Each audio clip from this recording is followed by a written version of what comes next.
Şu an elinizde tuttuğunuz o cihaz var ya, işte onun ekranında ne kadar inanılmaz hikayeler gizlendiğini hiç düşündünüz mü?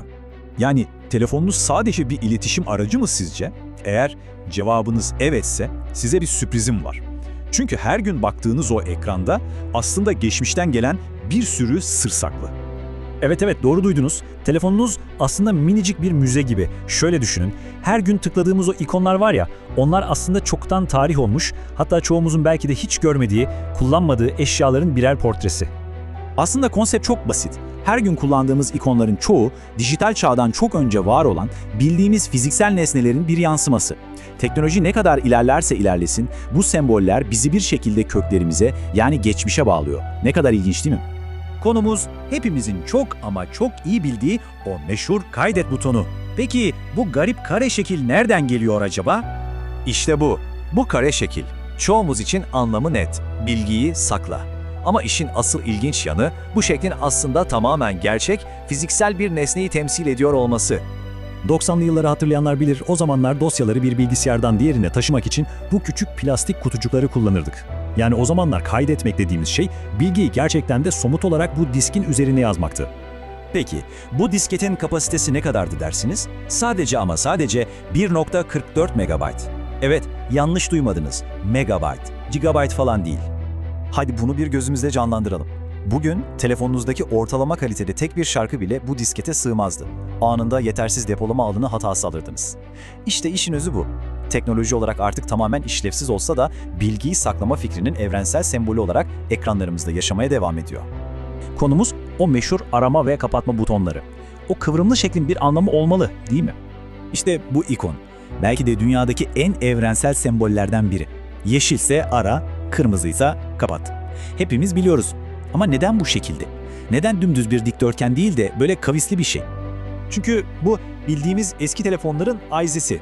Hani telefonlar henüz pürüzsüz birer cam parçası değilken, sesin ağzımızdan mikrofona, hoparlörden de kulağımıza en iyi şekilde ulaşması için insan yüzünün o doğal kıvrımına uyacak şekilde tasarlanırlardı. Ve işin en ilginç kısmı bu nesnenin dile nasıl yerleştiği. Mesela İngilizce'de telefonu kapatmaya hang up denir. Yani asmak. Neden? Çünkü konuşma bittiğinde o fiziksel ahizeyi alıp telefonun üzerindeki kancaya asardınız. Düşünsenize, bugün sadece bir ekrana dokunarak görüşmeyi bitiriyoruz ama hala o eski fiziksel eylemin adını kullanıyoruz. İnanılmaz. Durun, daha bitmedi. Müzemizde keşfedilecek o kadar çok şey var ki. Şimdi gelin diğer eserlere şöyle hızlı bir tur yapalım ve bu dijital zaman kapsülünü biraz daha aralayalım. Hemen telefonumuzdaki galeri veya fotoğraflar ikonunu bir düşünün. Genellikle kenarlarında delikler olan bir şerit vardır değil mi? İşte o, dijital sensörler falan yokken fotoğrafları çektiğimiz eski film ruloları. O kenardaki minik delikler de filmin makinenin içinde tıkır tıkır ilerlemesini sağlardı. Peki ya ayarlar menüsünün sembolü olan o dişli çarklar? Telefonlarımızın içinde gıcırdayarak dönen metal parçalar falan yok, bunu biliyoruz. Her şey sessiz, küçücük çiple çalışıyor. Ama bir makinenin iç işleyişini, o mekanik düzeni anlatmak için sanayi devriminden kalma bu güçlü sembolden daha iyisi hala bulunamadı. Ve son olarak e-posta ikonu. Yani ışık hızında giden dijital mesajlar için neden hala bir kağıt zarf kullanıyoruz? Çok basit. Çünkü zarf kişiye özel ve korunmuş bir iletişim demek. O eski mektupların o güzel mahremiyet hissini dijital dünyaya taşımanın en kolay yolu bu.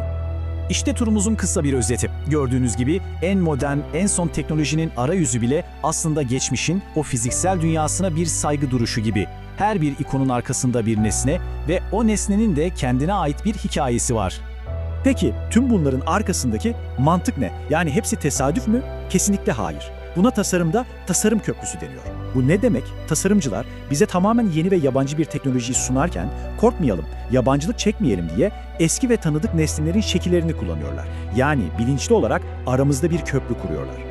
Yani işin özü şu, bu bir tesadüf değil, aksine çok bilinçli ve hatta empatik bir tasarım kararı. Tasarımcılar bu eski dostlarımızı ekranlarımızda tutarak bizim gibi kullanıcıların bu yepyeni dijital dünyada kaybolmuş hissetmemesini sağladılar. Kısacası bize yardım ettiler. Peki, tüm bunlardan sonra akla şu soru geliyor.